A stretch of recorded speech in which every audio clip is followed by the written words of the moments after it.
Podcast is now starting. All attendees are in listen-only mode.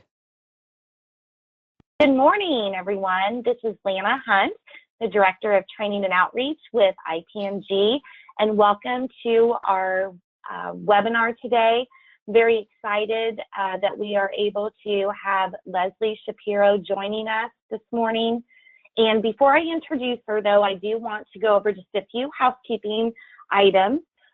For most of you, if you have attended our webinars before, you do know that after today, you'll be receiving a follow-up email, usually within one business day, that will include a certificate of attendance that you could use if you're using this for training credit.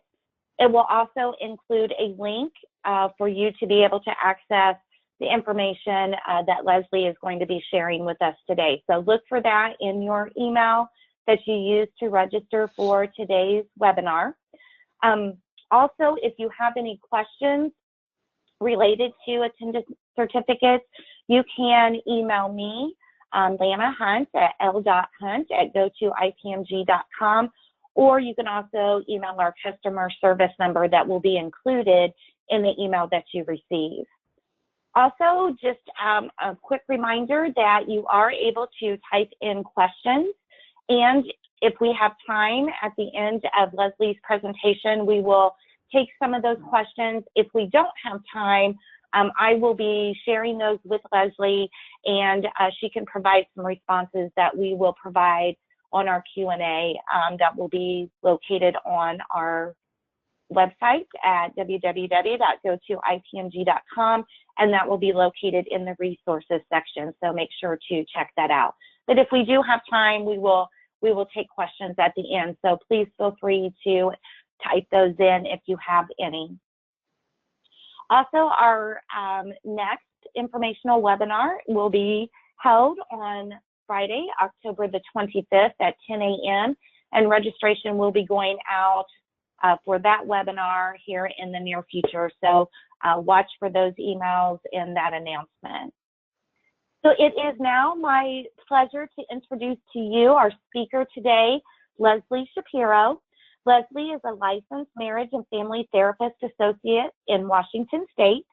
In her clinical practice as a mental health therapist for the Hoarding Project and Northwest Relationships in Tacoma, Washington, Leslie works with people who suffer from obsessive compulsive disorder and hoarding disorder.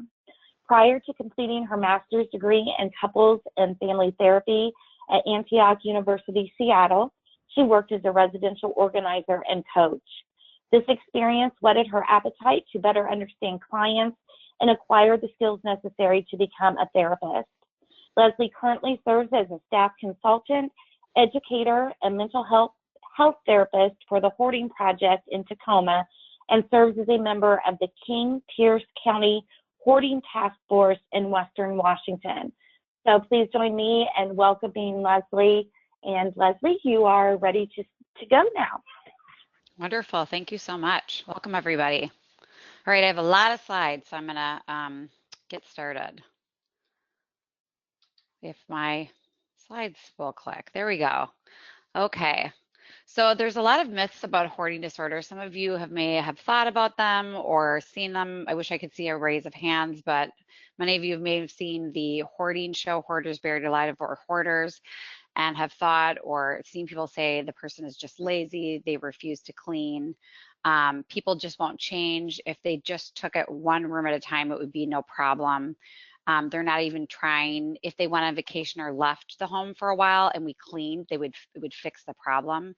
Sometimes people think they're disgusting, they're pigs, they're crazy or sick. They just need to knock it off. Sometimes that's thought with depression too. They just snapped out of the depression, they would get over it. And these myths are really harmful to people with hoarding disorder. What can happen is it can cause anger and disgust and humiliation and shame for the folks that have hoarding disorder, as well as the family and friends that have hoarding disorder. It can also cause guilt and shame. Like I said, it's a waste of time and money because what happens is it's a repetitive cycle. So they'll come in and they'll do what's called a forced clean out, and it doesn't fix the problem. It can actually cause more trauma and harm than good. And most importantly, what I hope you go away remembering today is that hoarding disorder is actually a mental health condition. They're not being lazy, they're not disgusting, it's actually, like I said, a mental health condition. And in the end, we're back where we started.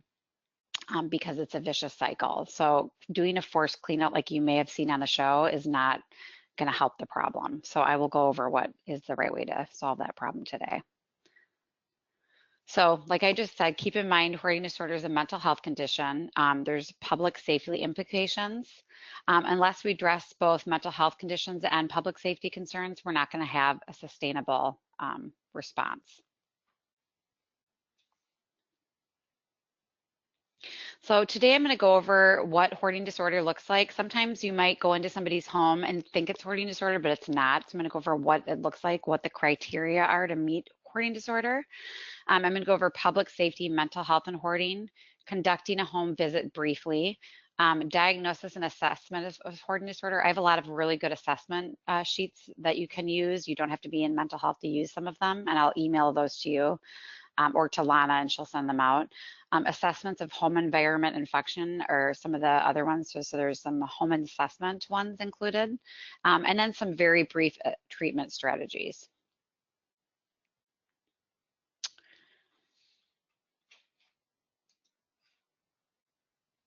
So what is hoarding disorder? So there's a big book that came out that mental health people use. So psychiatrists, counselors, social workers, et cetera. It's called the DSM-5. In 2013, but prior to that, there was something called the DSM-4, the Diagnostical Statistical Manual.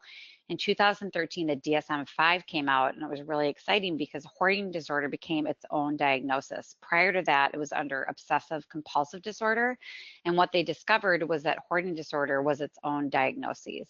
So again, in 2013, hoarding disorder became its own diagnosis. So that was really exciting for folks like myself. So there's 4 criteria that people have to meet to have hoarding disorder, and these are the criteria that we look at.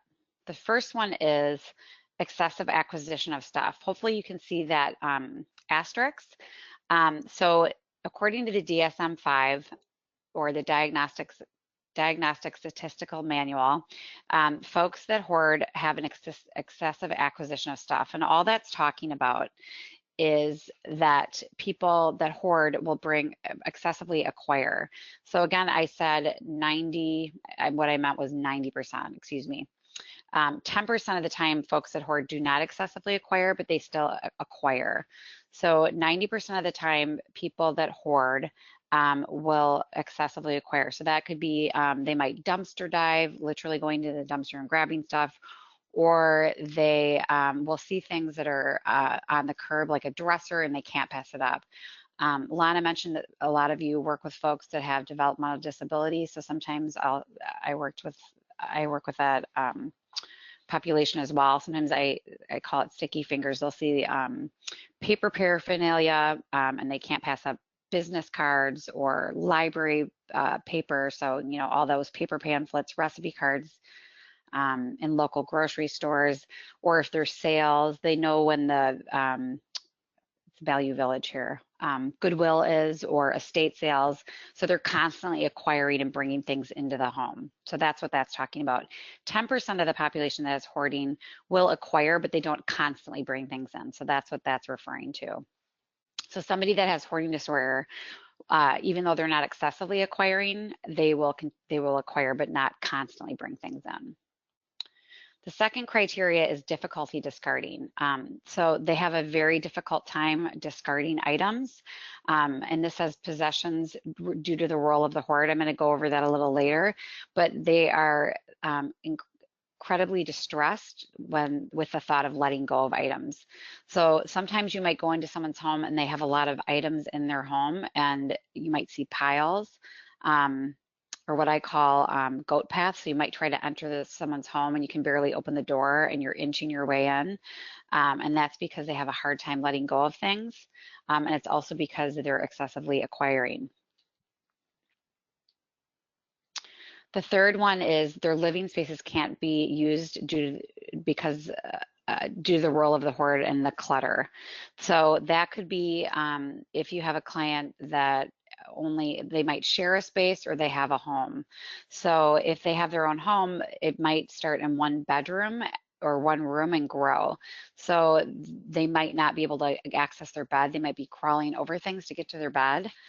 Their closet might be used for storage for extra food. They might not be able to cook in their kitchen because they can't access the stovetop because it's covered. They might be using the oven and the dishwasher for storage. They might not be able to bathe in their bathroom because they're using the shower curtain rod for extra storage. Or they might even, I've had clients where they haven't even entered their kitchen or a spare bathroom because the home is so compacted with stuff that they can't even enter it anymore. So that's what that's referring to. So again, it can start in one room and it can grow.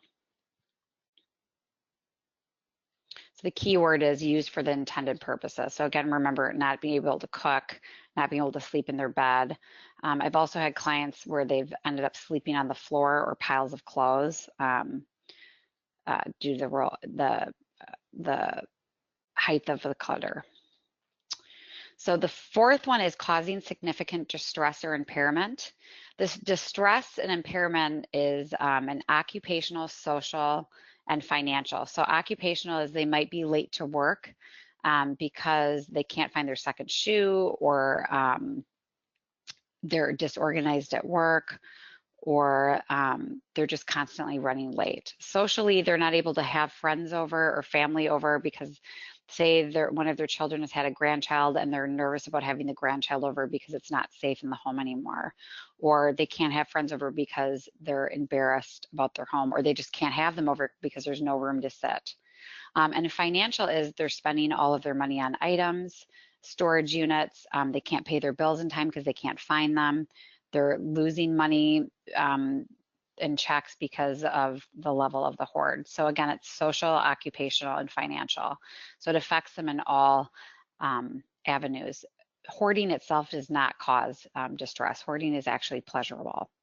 So those are the four criteria that we look at. So you see this little asterisk, hopefully at the end, it says not universal in all people who hoard. Excessive acquisition, again, is only 90% of the population. 10% of people who hoard don't excessively acquire. So again, they're not constantly bringing things in. If you do see piles in somebody's home, that could be because they're having a hard time letting go. It's not because they're constantly bringing things in. Or somebody might have passed away in their family, or a loved one might have passed away and they were bequeathed items and they're having a hard time letting go of things. So that's the other reason. So how many people hoard within the United States? It says they say 1 in 20 or 2 to 5% of the population. I actually think this is low.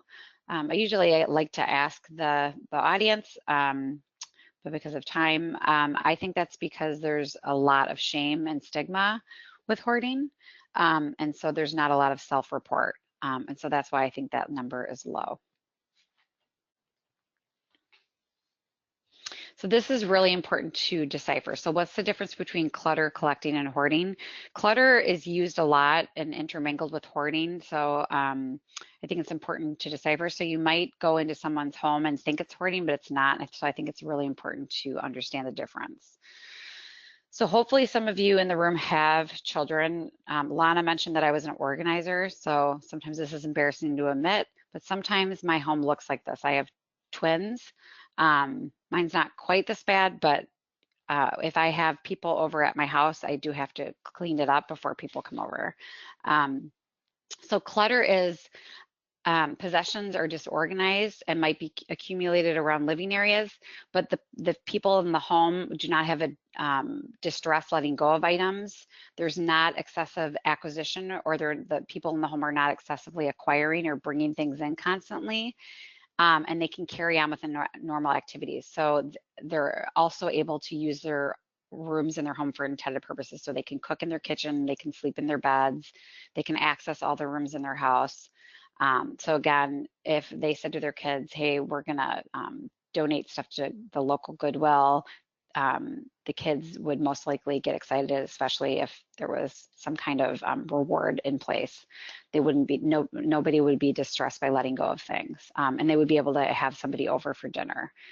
And they wouldn't be affected socially, occupationally, or financially by this. So that's the difference. So this is clutter. And you see, I'm not sure if you can see the person on the couch actually able to use the couch in the corner. This is collecting. This is an extreme example, but I actually did have a friend prior to kids who had shelves like this with these, I can't think of what they're called, action figures, but he sold them when he had kids.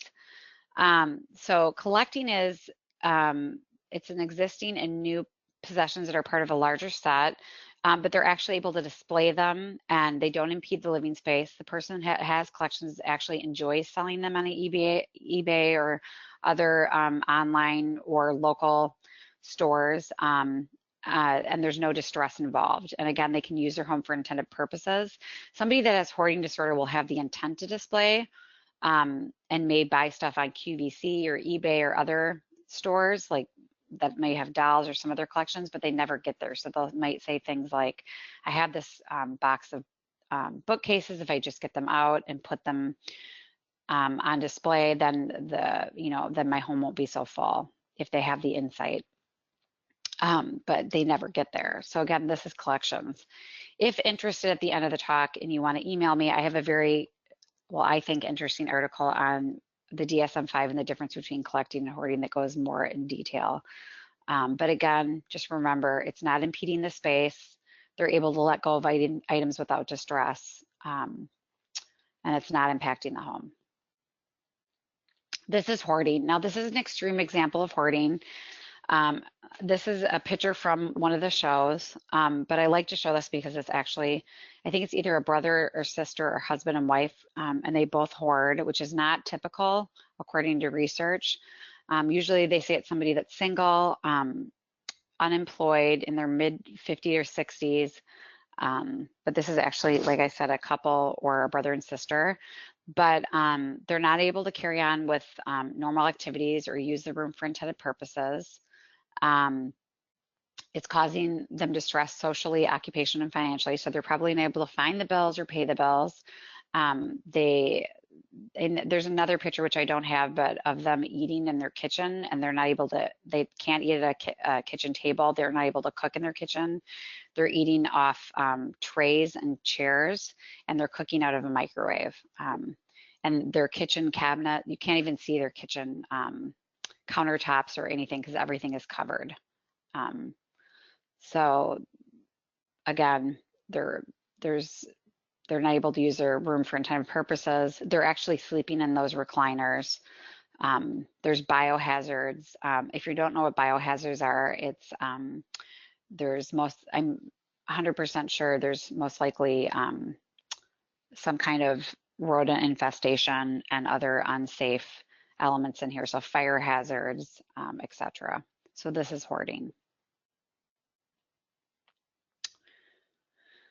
So how many people are more likely to hoard than others? They say we predict based on research that older people hoard more than younger. Oops, I'm sorry. What happens is the median age for hoarding, according to research, is between 11 and 13. If any of you have kids, you might notice that your 6-year-olds are similar to if you watch squirrels out of your window ever.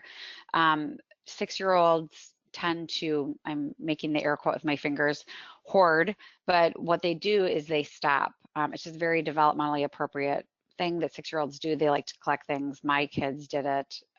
My daughter did it with gum wrappers and stashed them in her minivan, and my son did it with something else. I don't remember, but she stopped. What happens is there's some kind of family dysfunction that's going on. The child will continue to hoard. It can be a learned behavior. So if the parent hoards or the grandparent hoards, or there's some kind, it's a coping mechanism for a child. So hoarding is pleasurable and a nice coping mechanism. So as they get into ages 11 and 13, they will stash things under their bed. So if some of you have teenagers, not all teenagers, but typical teenagers don't have the neatest of rooms, but it's actual hoarding. So they stash things under their bed. And if their parent tries to get rid of things, they have what would be not a normal response. So almost like a 4-year-old tantrum. Um, as they get older and older, if they have an apartment or anything like that, they will continue to hoard more and more because they have more of a freedom to hoard. As children, parents control the environment more because they only have, if they're lucky, their own bedroom, or they share a bedroom and they only have that one room. But as they get older, they might have, like I said, an apartment. And as they get older and older, if it's untreated, they'll continue to hoard. So it's a lifelong response. Uh, as they get into their 30s and 40s and 50s, they might hoard more and more. Sometimes there's a triggering response that can increase the likelihood of more hoarding. So for example, I had a client that, not a client, sorry, somebody that was in a support group that attended, and she had a triggering response where her spouse died, her dog died, and her best friend died, and she hoarded a little bit, but when that happened, she filled her whole house. So you can have a triggering response like that. This slide says that people with lower income tend to hoard more than higher income. Based on my experience, I'd say that that's not as accurate. It just, people with higher income are able to buy bigger homes and pay and spend more money on help. If somebody with lower income hoards, I would say that the argument is that of course they're going to hold on to more because they're not sure what's going to happen next. So I think that's a misconception. There's not really gender differences between hoarding. Some research will say more men and some research says more women. So I would say that it's equal. With hoarding, again, there's a lot of adversities with childhood and hoarding. So sometimes there's a lack of security. So you might hear family members say that they feel that the person that hoards cares more about the item than themselves, but in reality, they've had a lot of upheavals in their life and the item is more reliable than people. So they might, what we call anthropomorphize the doll because the doll is more reliable. And so they have poor attachment to parental figures or whoever raised them. So they don't have a good attachment. They also have a lack of security. Sometimes people that hoard had excessive physical discipline. Their parents might have had untreated mental health disorders, like manic depression, or heavy alcohol use, or other drug use were also associated with hoarding. There's also chaotic upbringing, so they might look to collecting or hoarding in a large amount as a coping mechanism, like I mentioned.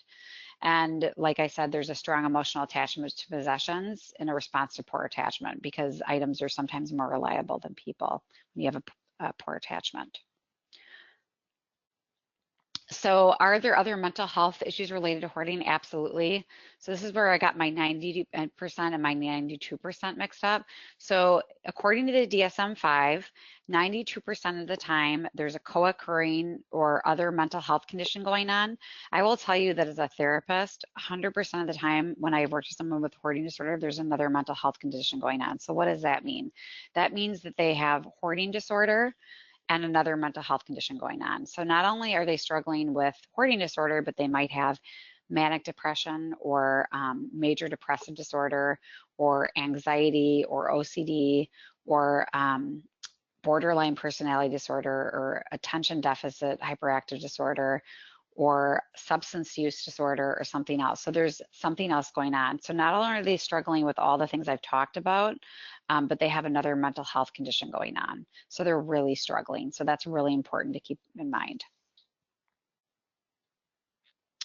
So I think Lana mentioned, no, I know she did a fabulous job introducing me.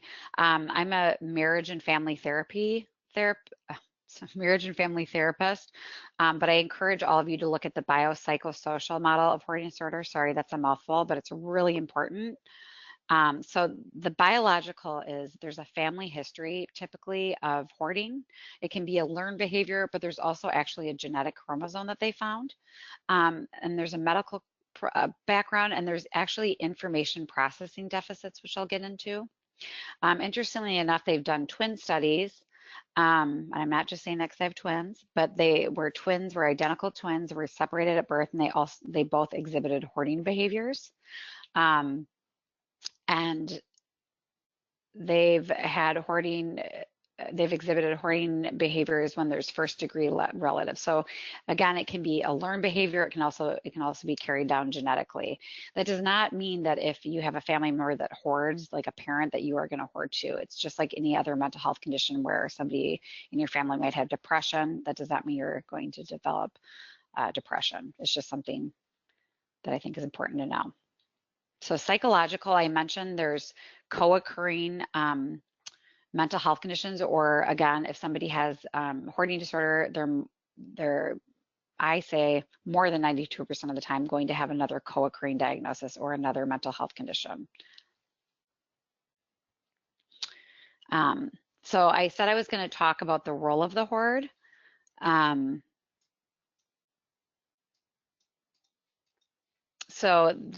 sorry, I keep trying to get this white box out of my way so I can see the slides.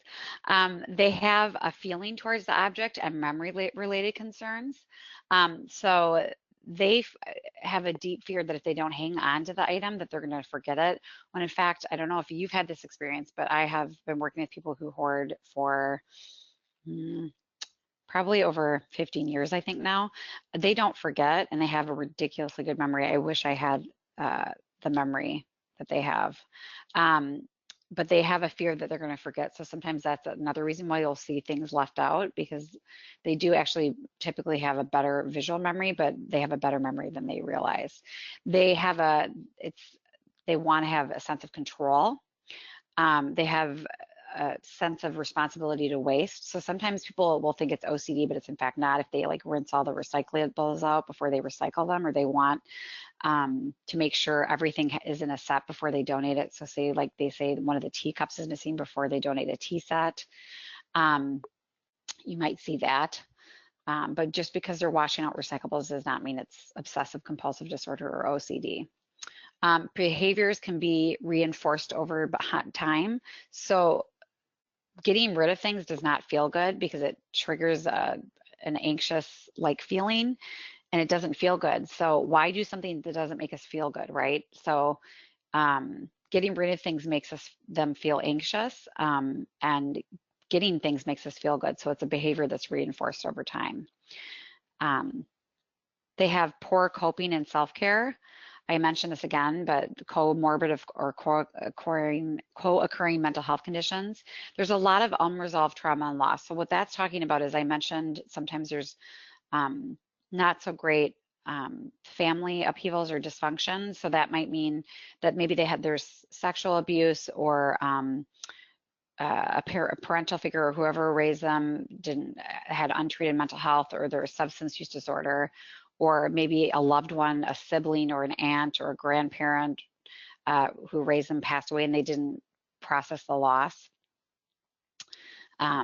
So that's what that's talking about. I mentioned the memory earlier, that they report relying more on visual recall, so that's why you'll see things out, but they actually have very good memory. There can be, I said, unresolved trauma and loss. There can be major life events or transitions. So that could be, again, the death of a loved one. It can also be the parents or people who raise them, foster parents, adopted parents, aunties, uncles, grandparents, etc. Both have jobs. One loses a job and they're moved suddenly and they're in a new situation, and that can be really hard, or not on a child. Sometimes there might be a divorce, and the co-parenting is not so great, and that can be really hard on a child, something like that. The family relationships around hoarding can be really tricky. Also, just family relationships and dynamics, and the way that is played out can be really can really play a part in hoarding. And again, remember, hoarding is a coping mechanism. So this is really important. So what's the link between hoarding and the brain? There's actually brain functioning differences for hoarding.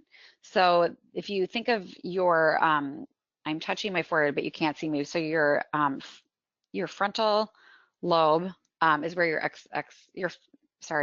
executive functioning is where your forehead is. So you're going to leave wanting to wear a helmet from now on, is where all your executive functioning is. So that's where all your impulse control is, your sense of reward value. So if you go to the store and you get really excited about a sale, I don't know, at TJ Maxx, or even like $1 for 10 of ramen noodles, and you impulsively want to buy it, and then you do, and you don't stop and think about it, that's that reward processing of reward value. So someone with hoarding disorder can't pass that up, so they have less control over their impulse control. They also struggle with organization and time management and emotional regulation, so regulating their emotions. And I'll go over more later, but they really struggle with that. It says maladaptive cognitive processes. I always get this question, doesn't everyone have maladaptive cognitive processes? Yes. So all that's talking about is a great example of that is it's just a negative thought that goes through your head. But for somebody that has hoarding, it's much more complicated than that. So I'll give you a very quick example. There's a really great researcher that does work on hoarding disorder. His name is Randy Frost. He was talking to a woman about one item, and it was a red sweater. And he said, I'm not going to ask you to get rid of the red sweater, but I just want you to talk to me about why you're keeping it. And she said, it reminds me of a time when I was still married, and I got it as a Christmas present from my sister. And I'm worried that if I get rid of it, my sister won't talk to me again. And he says, well, tell me what your sister thinks of your hoarding. And she said, well, she thinks it's disgusting and we're not talking. And you can kind of see a light go on her head, because on the one hand, she's hanging onto the sweater because she wants to remember that happy time. And she's worried that her sister is going to not talk to her if she gets rid of it. But in reality, her sister's not talking to her because of the hoarding. So that's the maladaptive cognitive process. So there's this skewed perspective about stuff. Information processing difficulties. So there's an over-reliance on visual versus categorical memory cues. So all that means is people that hoard tend to rely on visual versus category. So that's, again, why you'll see piles of items out. So sometimes they might not be excessively acquiring, bringing things in constantly, but they leave them out because they're scared if they put them away, they're not going to see them. Churning is not churning butter, but it's looking at something, not being able to make a decision and putting it down again. And again, that's why you'll see piles. They don't know what to do with it because they struggle with organization due to executive functioning. Clutter blindness is literally, they don't see the clutter anymore. They're habituated to it. They've been in the home so long, they don't see it anymore. Okay, so these are the executive functioning. So I mentioned before that the criteria with hoarding disorder that they struggle with. So not only do they get distress making decisions, but they have a hard time making decisions. They struggle with decision making, purposeful action, inhibitory control, organization, categorizing, staying on task, complex thinking, and working memory. So complex thinking is multi-step direction. Folks that hoard are brilliant minded people. It's just planning things out. And then sometimes they'll get stuck on an idea. So I mentioned like the shelf idea. They'll get stuck on that one idea of like, if I just get that bookshelf and put that out, then it'll be fine. And that's what I'm referring to with that. So there's a lot of safety and health risks associated with hoarding, which are pretty scary. So there's trip hazards, there's blocked exits, there's avalanche risks, so with items falling on them, routine home maintenance, structural damage, which I never thought of until I worked with housing. So too much stuff weighs a lot. So it can cause damage just due to weight. There's a high rate of eviction and homelessness due to hoarding. But on the other hand, there's a lot of health risks. So which I'm sure a lot of you are familiar with, but if you can't get to the bathroom and use your bathroom because there's so many items in it, you're going to have a hard time with hygiene and grooming. And then you might not attend to your medical needs. It can also, if you're sleeping in a chair and not eating healthfully because you're not able to cook in your kitchen, you're gonna, not be at the ideal weight. I had a client who had all of this. It was like a vicious cycle. So she wasn't sleeping in a bed. She was eating microwavable food. She was washing at a McDonald's because she couldn't get to her bathroom anymore. So she developed sleep apnea, hypertension, depression like symptoms because she wasn't getting a good night's sleep, because poor sleep can exacerbate depression like symptoms. You can also have a difficult cleaning around clutter. And if you have pets, you can't see sometimes the feces and urine, which is really unhealthy to sleep on. This says sleeping on the floor instead of the bed. I had a client, and if I mention clients, I have permission to talk about them. I feel like I need to say, was sleeping on, and this was when I was an organizer. She was sleeping on, it was up to my hip, and I'm 5'7", of clothes because she hadn't had anyone in her home in about 10 years, and she hadn't slept in a bed in 6 years. So she was sleeping on piles of clothes. Mental health is affected, and then increased health problems. So in Seattle, there's a big mold problem, but in Indiana, I'm not sure if there is as much. Bacteria, dust, and dirt, mold and dust can create asthma and allergies and headaches. And then here comes, this is all about the biohazards I mentioned, rodent and insect infestation. And then you have to worry sometimes about animal and human feces if the toilet isn't working properly. And then hantavirus, tapeworm, psittacosis, cat scratch disease. Psittacosis is bird scratch, and that's just if your birds aren't being properly cleaned. So there's a lot of health risks. So public safety, mental health, and hoarding. So I mentioned that hoarding disorder is a mental health disorder that has public safety implications. So what happens is sometimes it gets so severe that it carries out outside of the house, and then the infestations can carry on to neighboring walls or the neighbors. Or if your client is sharing a home with other people, sometimes it spreads outside of their room. So what happens is sometimes communities wait until the home is significantly hoarded, and that's not the community's fault. Sometimes they're not aware of it because nobody's let in. And if there's not mental health involved or provided, the homeowner cannot or will not clean the home, and a forced clean out takes place. And again, that's because sometimes they don't let them in because they've been, they've had a forced cleanup before, they've been traumatized, or they're scared, or sometimes they don't have insight into their hoarding. So the public safety issue is addressed momentarily, but the mental health issue hasn't been addressed, and they will be, the hoarding behaviors will return. So public safety is doing their job, but mental health has to be involved. Otherwise, it's a vicious cycle. So to me, this is the most important slide that I show you.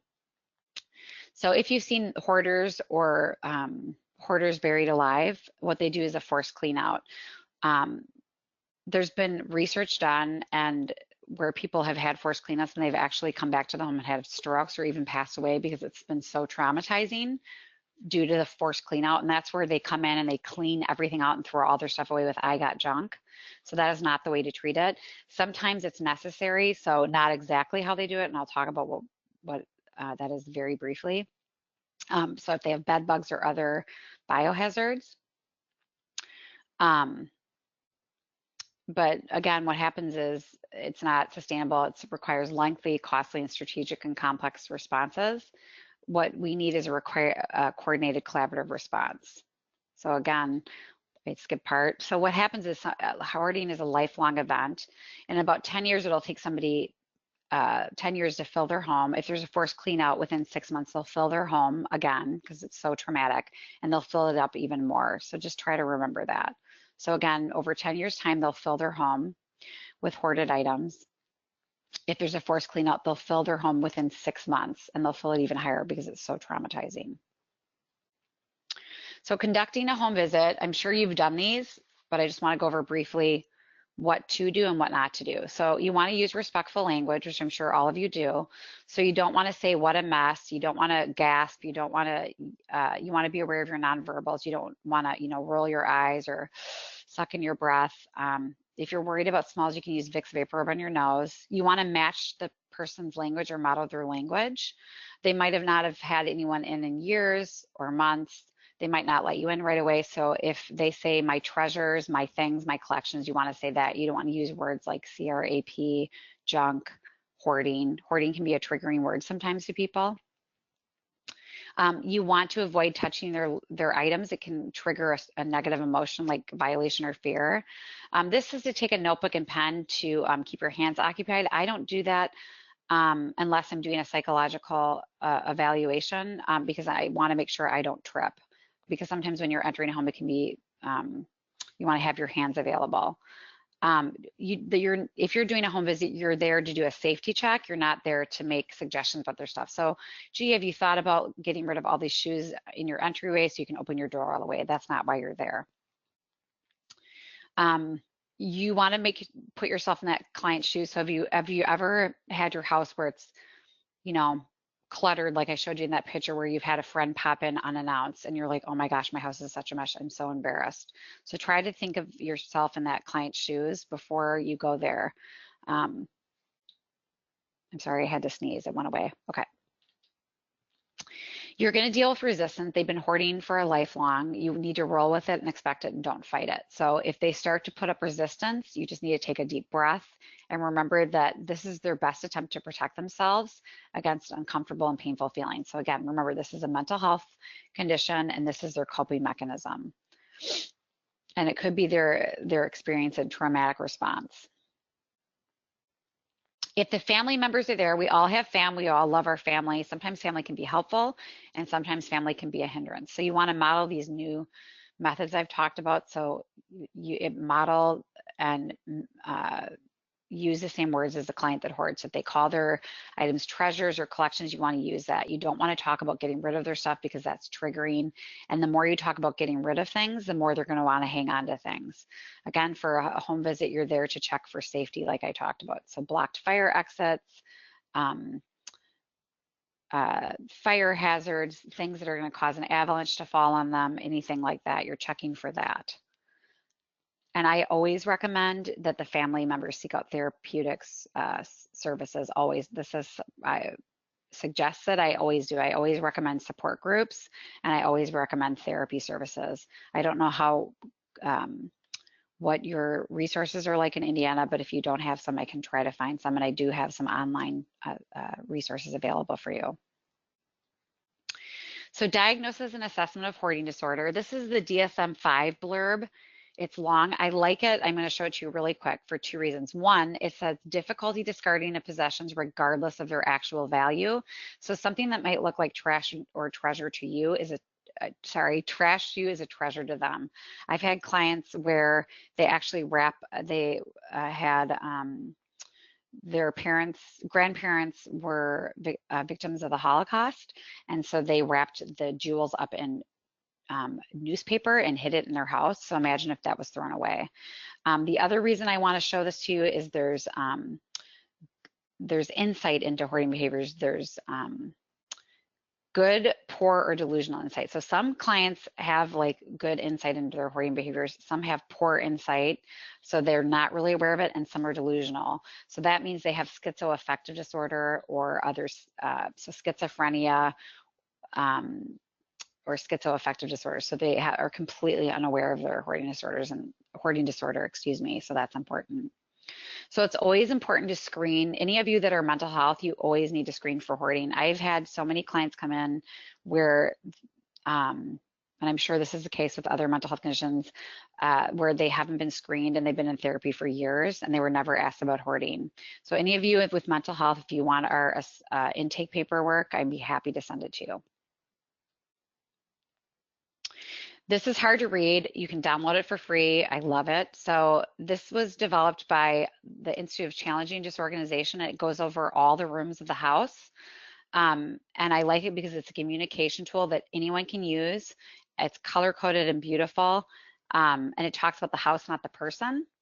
And so when somebody calls me and says, Leslie, I have a house, it's really bad. I don't know what that means, but if they say it's a level 3, or a level 5, I know what that means. Level 5 is you should not enter the home.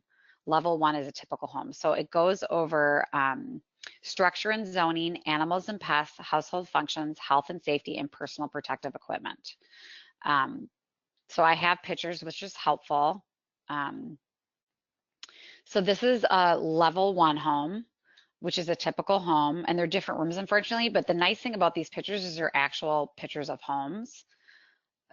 So this is worded for chronically disorganized because that's the name of the folks that wrote this, but it's talking about hoarding. So it's developed for people that are professional organizers that specialize in hoarding disorder. But again, we use it as a communication tool. So when you go into a home now, you can use this tool and say it's a level 3, it's a level 2, it's a level 4 or 5. So this is a level 1, which is green, which is low.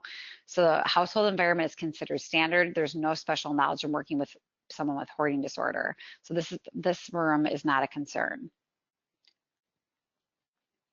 This is a level 2 hoarded a home, which might have a little bit of hoarding. It requires professional organizers or professionals to have a little bit of knowledge in hoarding. So you see there's starting to be like covered countertops. There's a little bit, there might be some tripping hazards, but this might be somebody that's been living in the home probably like, I'd say 40 plus years. Oops, I'm sorry. This is level 3. Now you're starting to see hoarding concerns. This is like, believe it or not, an ideal client to me because it's starting to get severe. You'll see why when I show you the next pictures. See, there's tripping hazards. There's starting to be pathways. This is between a cluttered household environment and a hoarded environment. People should have significant training in hoarding and will create a community network, especially mental health. So this is where mental health starts to be involved because this is definitely hoarding. This is level 4. So you're starting to see structural damage. You're not able to enter the home without climbing on things. You can't enter the home. They're not able to use their home for intended purposes. They're going to need a coordinated collaborative response. I would not let anyone in this home without wearing protective equipment. Mental health needs to be involved, social workers, financial counselors, pest and animal control, crime scene cleaners, and licensed contractors. So level 4 and 5 are where I would not let people in until the professional cleaners come in because there's going to be biohazards. This is level 5. So you're starting to see water damage on the roof. There's probably no electrical, there's probably no running water and no electricity working anymore. This requires a collaborative team, potentially, definitely mental health, social workers, zoning and fire safety agents, and formal agreements on the parties should be in place. So this is where third-party members have to be involved. But again, I like this because we know it helps with safety. This was not developed when I was an organizer and I was in a house that was close to probably level 4. And I got pink eye 3 times from that house. But I was bad about wearing gloves because I didn't want to hurt the person's feelings. Don't worry about that. You've got to protect yourself. This is a really good one. It's called the Uniform Inspection List. It's really good for people in housing. It gives guidelines of what the person in the housing needs to use to stay. We developed it for an eviction diversion plan, but I like it because it describes what they need to do to keep in their housing, but also just to be safe. So egress means of exit means no blocked entrance or windows, 36-inch wide pathways throughout residence. That's for the gurney check. It sounds very morbid, but we want to make sure our clients can open their door all the way. So if God forbid they fall, we can get a gurney or a wheelchair in there. We want to make sure they have working smoke detectors. We want to make sure that their stoves and ovens are clear of clutter or hoarded items so that they don't have fire hazards. So it's all the safety issues that we talked about. So no trip hazards, no overabundance of extension cords, no long-term storage of too many items, so newspapers and books. So it gives them some guidelines, and it also helps with that executive functioning piece to give them a list of what they need to do. And I can email all these to you. The activities of daily living for hoarding is really good for folks that are attending.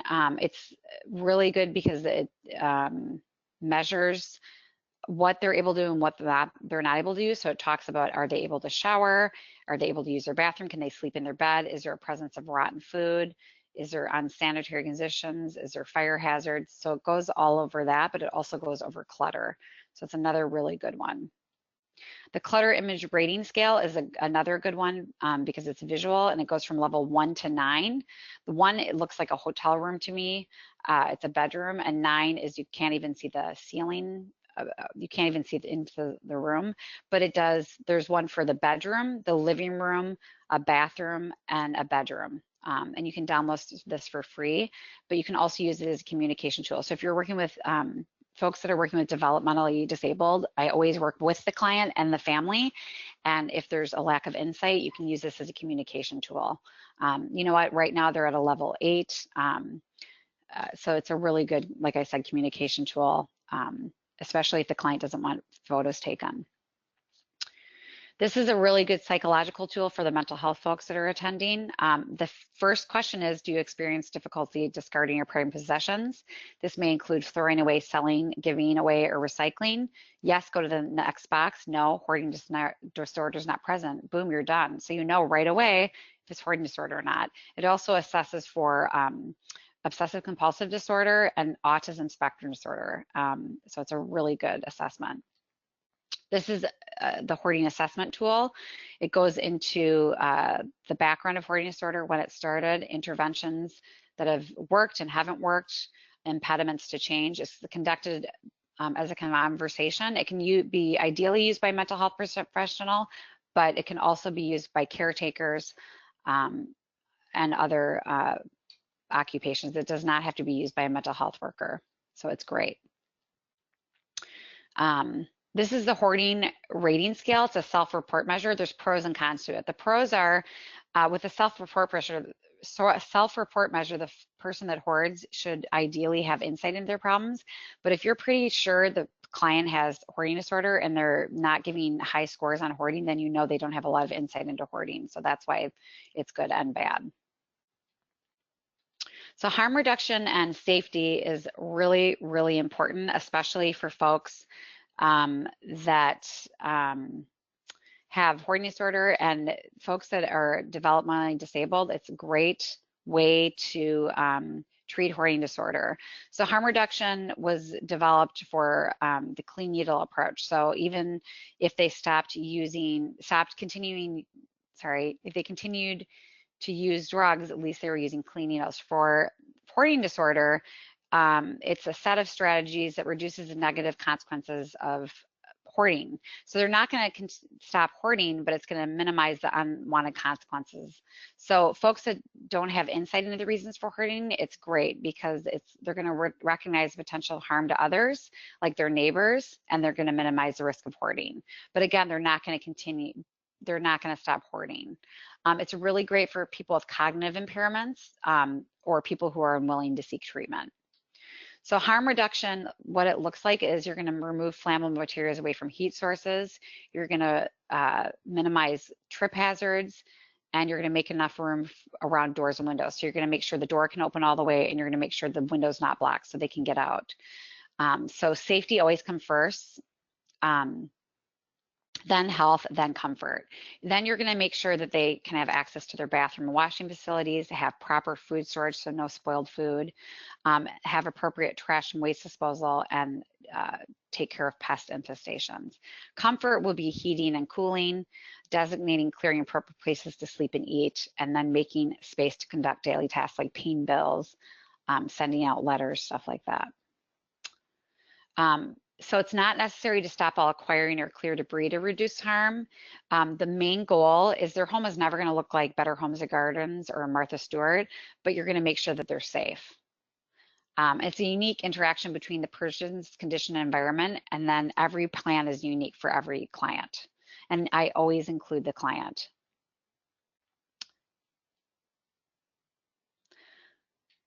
You just want to make them safe and comfortable in their home.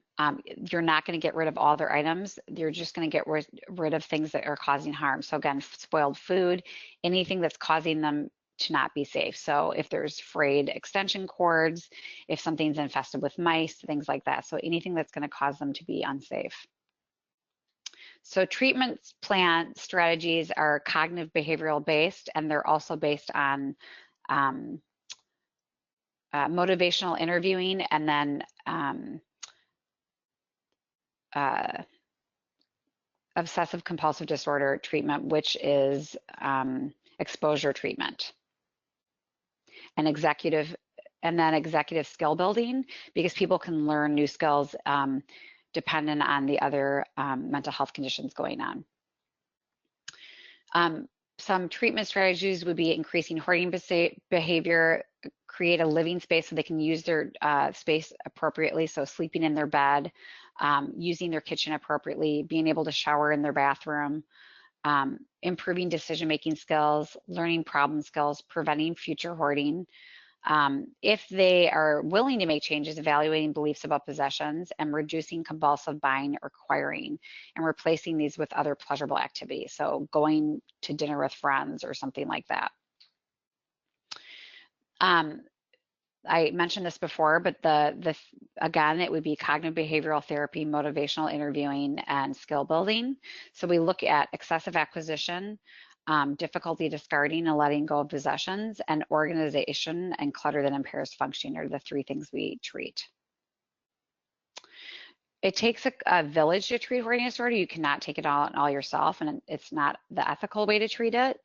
It's also the right thing to do. So remember the biopsychosocial perspective. So remember, it's biological, it's psychological, and it's social.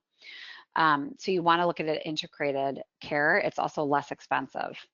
And these are all the stakeholders that are impacted by hoarding disorder: housing, public health, mental health, protective agencies, aging, legal, fire and police, medicine, animal control, organizers, and cleaning companies. And I know there's more than that. So to wrap up, treatment, you need to screen for hoarding behaviors in all your clients. You want to identify all significant factors, including co-occurring diagnosis, which all that's talking about is more than one mental health condition going on.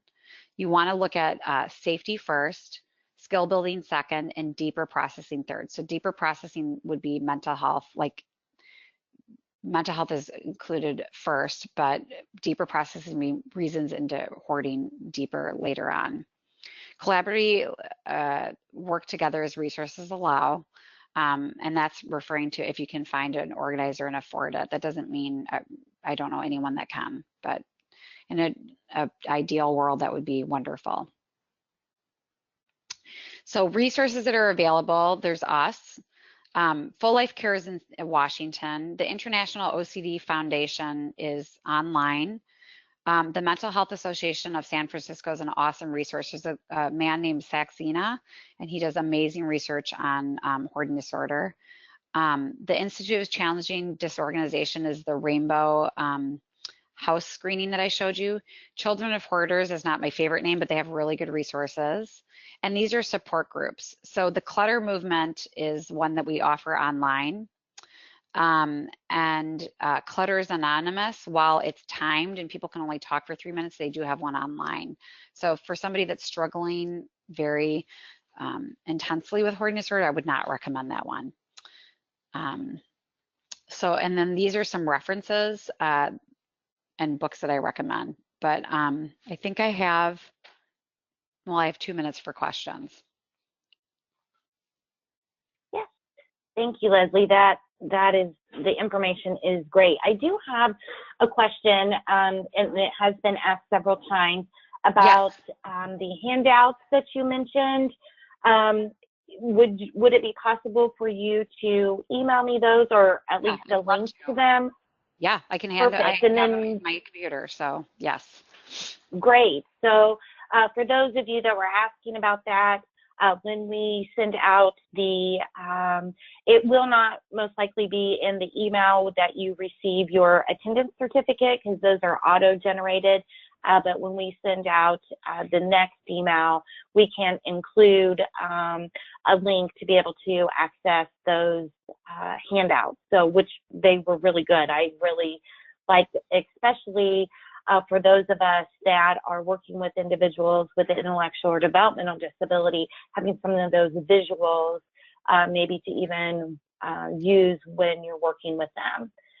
So we do have a minute or so I will try to ask a couple of questions. Okay.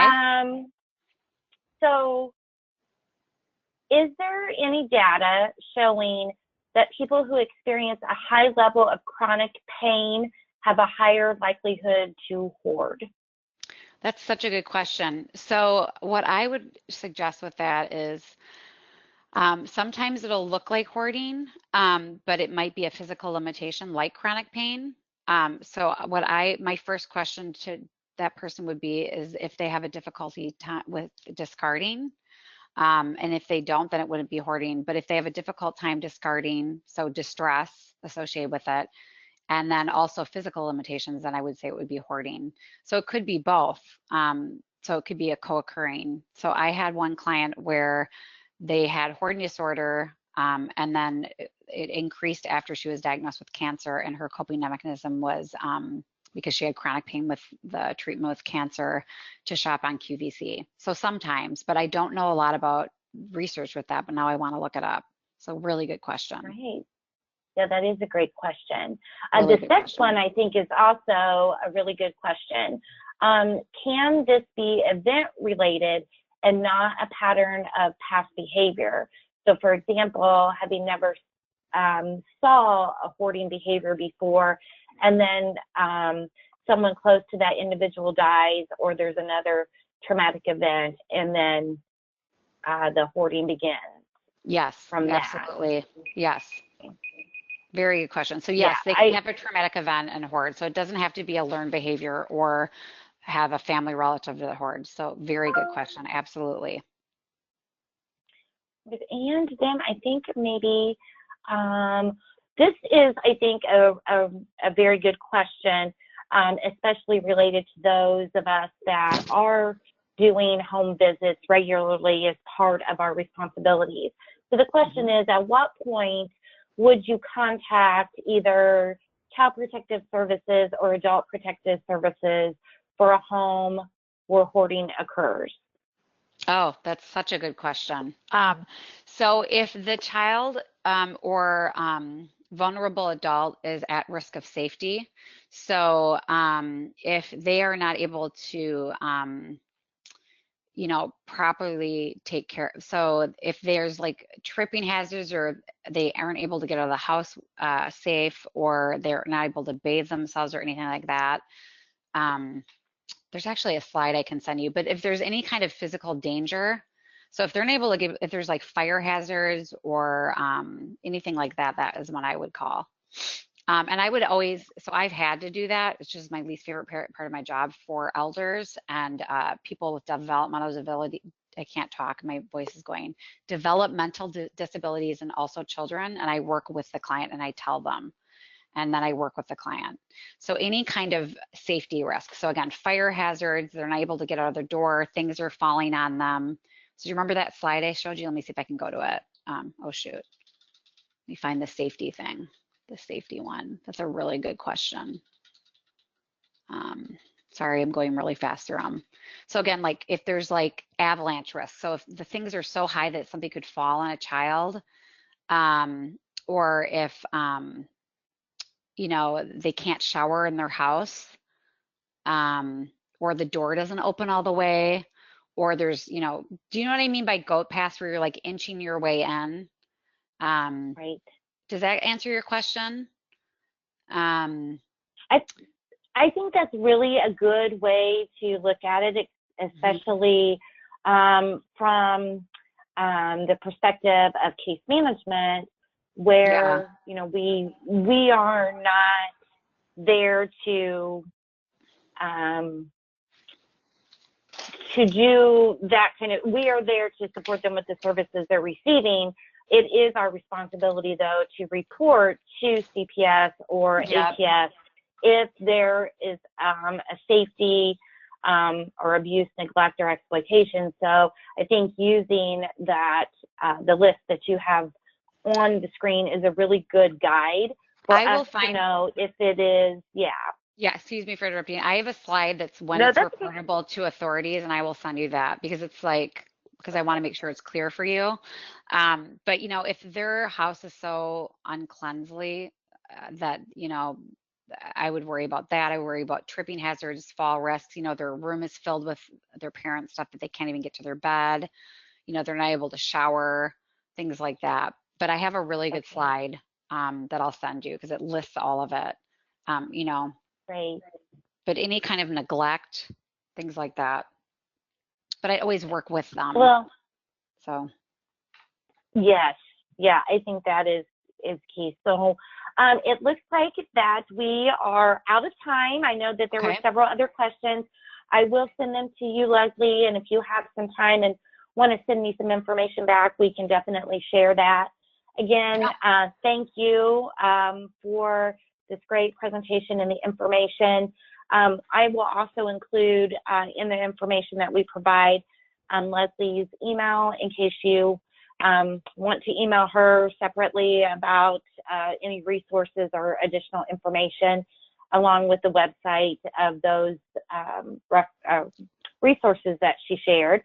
And I would also like to thank everybody for joining us today. Remember that our next webinar is in October on the 25th. I'll be sharing information about that shortly, so watch for that registration. Again, thank you to everyone, and I hope everyone has a great day. Thank Thank you so you. much. Bye-bye.